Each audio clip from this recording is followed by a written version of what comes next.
कुछ सवाल खुद से पूछने की जरूरत है, और जो इनके भक्त हैं भस्मासुर, उनसे भी पूछने की जरूरत है कि बताओ भाई, अच्छा दिन आया, टमाटर जो है सेब की तरह खा रहे हो, मजा आ रहा है ना? अच्छा दिन, 2 करोड़ रोजगार तो पैदा हो गया होगा। ज्यों ही किसी किताब की दुकान पे कोई संघी बेरोजगार आपको दिख जाए और उसको कहिएगा, अरे प्रभु आप यहाँ क्या कर रहे हैं? आपको तो जो है ऑफिस में होना चाहिए, 2 करोड़ रोजगार पैदा हुआ है, आप यहाँ कहाँ घूम रहे हैं, किताब खरीद रहे हैं, फॉर्म खरीद रहे हैं, एप्लीकेशन दे रहे हैं, आपको तो वहां होना चाहिए था। और उनको पूछिएगा कि बुलेट ट्रेन का कितना कोच तैयार हुआ है, आपका बर्थ कंफर्म है कि नहीं, जिसपे बैठ करके आप अयोध्या जाएंगे राम के ऊपर जल चढ़ाने के लिए। तो ये इतना जो बोलते हैं, तो बोलने के लिए कंटेंट भी कहां से आएगा? और सवाल ये है कि सुनते सुनते भी लोग अब समझ गया है कि आदमी सिर्फ बोलता ही है, तो इस बार बोल दिए हैं कि कम बोलेंगे। तो जो वो बोले हैं, चलिए आगे कम बोलेंगे, लेकिन पहले भी तो बहुत बोल चुके हैं ना पिछले 3 साल में। तो वो जो बोले हैं, हम उसी बोली हुई बात से सवाल खड़ा करते हैं। हम नहीं बोले थे, बड़ा बड़ा होर्डिंग लगा था, पता नहीं आपके शहर में लगा था कि नहीं लगा था, बड़ा बड़ा होर्डिंग लगा था, उस पर लिखा हुआ था, बहुत हुआ किसानों पे अत्याचार, अब की बार मोदी सरकार। तो मोदी की ही सरकार बनी है, ट्रंप की सरकार थोड़ी बनी है। तो किसान पे अत्याचार क्यों हो रहा है, किसान क्यों मर रहे हैं? उसी तरीके से बहुत हुआ महंगाई की मार, अब की बार मोदी सरकार। और पेट्रोल तो जानते होंगे आपको, बहुत सस्ता हो गया है। मोदी जी की सरकार बनी है तो महंगाई कम हो गई है ना। अब पेट्रोल जो है वो पानी के भाव से मिल रहा है, 10 रुपए लीटर। पेट्रोल सस्ता हो गया है, महंगाई तो बढ़ी ही नहीं है। जो सवाल थे, जो मुद्दे थे, उस पर एक भी सवाल पे कोई डिलीवरी नहीं है। गिनती करके आप देख लीजिए, महंगाई कम नहीं हुई है, भ्रष्टाचार कम हो गया है क्या? आजकल आप ट्रैफिक सिग्नल पे पकड़े जाते हैं तो कोई पैसा नहीं देना पड़ता होगा क्या? एकदम ओरिजिनल रसीद काटता होगा, पैसा सीधे एकदम सरकार के खाते में जाता होगा। जब आप अभी आवासीय प्रमाण पत्र बनाने जाते हैं तो बाबू कोई पैसा नहीं लेता है। भ्रष्टाचार एकदम खत्म हो गया है क्या? अच्छा, मतलब नहीं हुआ है, तो सिर्फ हम अकेले नहीं बोल रहे हैं ना, इस देश की जनता समझ रही है भ्रष्टाचार कम नहीं हुआ है।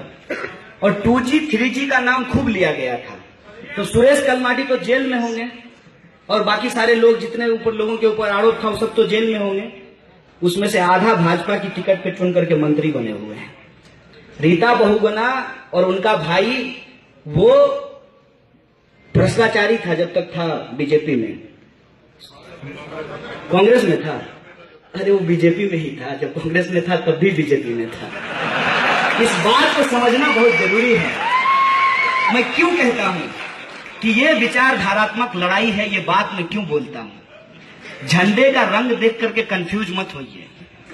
विचारधारात्मक लड़ाई इसलिए है कि एक तरफ अवसरवाद है। अगर टीवी में दिखाने वाली बात हर बात सही है, तब तो फेयर एंड लवली लगा लेते हैं, हर कोई गोरा हो जाएगा। तब फेयर एंड लवली लगाते हैं, हर कोई गोरा हो जाएगा। टीवी में दिखाने वाली अगर हर बात सही है, तब तो बात यह भी सही है कि जब आप पतंजलि खाते हैं तो आप राष्ट्र सेवा करते हैं। टीवी में दिखाई जाने वाली हर बात सही नहीं होती है। टीवी में जो लोग दिखते हैं और दिखाते हैं, वह भी एक धंधा है, वह भी एक धंधा है, वह भी एक प्रोफेशन है। और आजकल तो सबसे बड़ी यूनिवर्सिटी व्हाट्सएप है। एक मेरा दोस्त आया, सीरियसली हमसे पूछा कि कन्हैया व्हाट्सएप पे जो है एक वीडियो आया था यार, लेकिन देश के खिलाफ बोलना ठीक बात नहीं है। हम बोले कि व्हाट्सएप पे वीडियो आया था ना, तो व्हाट्सएप पे तो ये भी आता है कि यह मैसेज 100 बार भेजिए, आपकी मनोकामना पूर्ण हो जाएगी। तो भेज करके देखे हो, मनोकामना पूर्ण हुई है? अब तो राहुल गांधी देश के प्रधानमंत्री नहीं है ना, तो मोदी जी हैं। अब वो उनके पीछे लग गया और पूछ रहा है कि 370 कब हटाइएगा? अब तो राष्ट्रपति आपका, उपराष्ट्रपति आपका, प्रधानमंत्री आप खुद ही हैं, बताइए 370 कब हटाइएगा और राम मंदिर कब बनाइएगा? इनके पास अब जवाब नहीं है। इनके पास जवाब इसलिए नहीं है क्योंकि अभी भी ये लोकतंत्र को पूरी तरह से खत्म नहीं कर पाए हैं। लोकतंत्र को पूरी तरह से खत्म नहीं कर पाए हैं, तभी तो शहनवाज हुसैन को अपना दामाद बनाए हैं। ये सवाल है कि नहीं है? तो ये समझते हैं कि भाई थोड़ा जल्दी है, इसीलिए इनके सारे कार्यक्रम और उनकी योजना जो है वो 19 में खत्म नहीं हो रही है, 22 में खत्म हो रही है। क्योंकि 22 के बाद 25 आएगा और आरएसएस ने इस देश में घोषणा किया है कि जब आरएसएस की स्थापना का 100 साल पूरा होगा, हम हिंदू राष्ट्र की स्थापना करेंगे। अब एक बात हम लोगों को समझना है कि क्या सच में हिंदू राष्ट्र की स्थापना करेंगे? सरकार की जिम्मेवारी क्या है? सरकार की जिम्मेवारी यह है कि आपके टैक्स के पैसे से वास्को डिगामा की तरह दुनिया का चक्कर लगाएंगे और वहां पे अंबानी और अदानी का धंधा सेट करके आएंगे। ये सरकार का काम है। हम भी कहते हैं और आप भी कहते हैं, कश्मीर से कन्याकुमारी भारत माता एक हमारी, कश्मीर से कन्याकुमारी भारत माता एक हमारी, तो क्यों है दोहरी नीति तुम्हारी? क्यों है दोहरी नीति तुम्हारी? ये सवाल हम पूछना चाहते हैं। पत्थरबाजी गुजरात में हो या कश्मीर में हो, सरकार को इसकी जिम्मेवारी लेनी पड़ेगी। और पत्थरबाजी गलत है, पत्थरबाजी किसी के ऊपर नहीं होना चाहिए, चाहे वो भाजपा के ही सदस्य क्यों ना हो।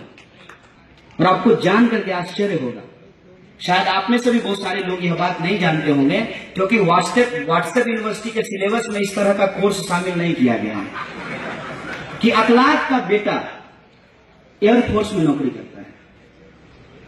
इन्होंने तो साबित कर दिया है ना कि इस देश में सारे मुसलमान आतंकवादी होते हैं, इसलिए वो फौज में तो जा ही नहीं सकते हैं, क्योंकि फौज में तो सिर्फ गैर मुस्लिम जाएंगे।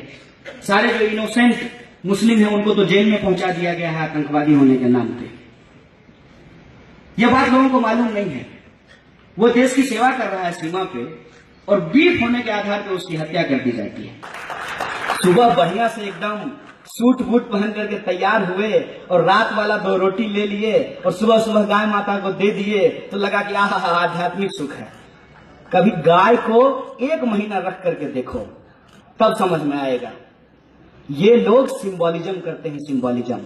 इनको रियलिटी और वास्तविकता से कोई लेना देना नहीं है। ये जानते ही नहीं है कि गरीबी क्या होती है, किसानी क्या होता है, गाय की सेवा करना क्या होता है, धर्म क्या होता है। इनको कोई चीज मालूम नहीं है।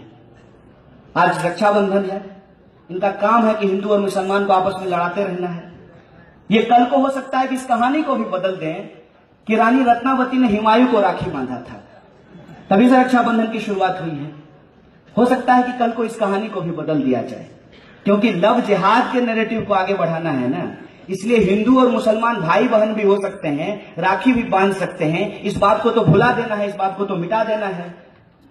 ये जो रियलिटी है इस देश के अंदर, इसको हमको समझना पड़ेगा। और जब हम समझते हैं तब हम इस नतीजे पे पहुंचते हैं कि देश एक गंभीर परिस्थिति से गुजर रहा है। मैं आपको डरा नहीं रहा हूं, क्योंकि मैं खुद नहीं डरता हूं, और मैं समझता हूं कि डरने की एक सीमा होती है। कब तक डराओगे भाई? कब तक डराओगे? मॉब लिंचिंग करोगे, भीड़ के द्वारा लोगों की हत्या कर दोगे, 1 आदमी मारोगे, 5 आदमी मारोगे, 10 आदमी मारोगे, गोली चला दोगे, जेल में डाल दोगे, निर्दोष लोगों को आतंकवादी बता दोगे, देशद्रोही पाकिस्तानी बता दोगे। कब तक करोगे? डर की भी एक सीमा होती है, और वो सीमा जिस दिन टूट जाएगी, उस दिन लोग डरेंगे नहीं, तुमसे रोड पे निपटेंगे। ये बात समझ लो। इसीलिए कह रहा हूं कि लोगों को डराना बंद करो, डर की राजनीति बंद करो। डर खतरनाक होता है।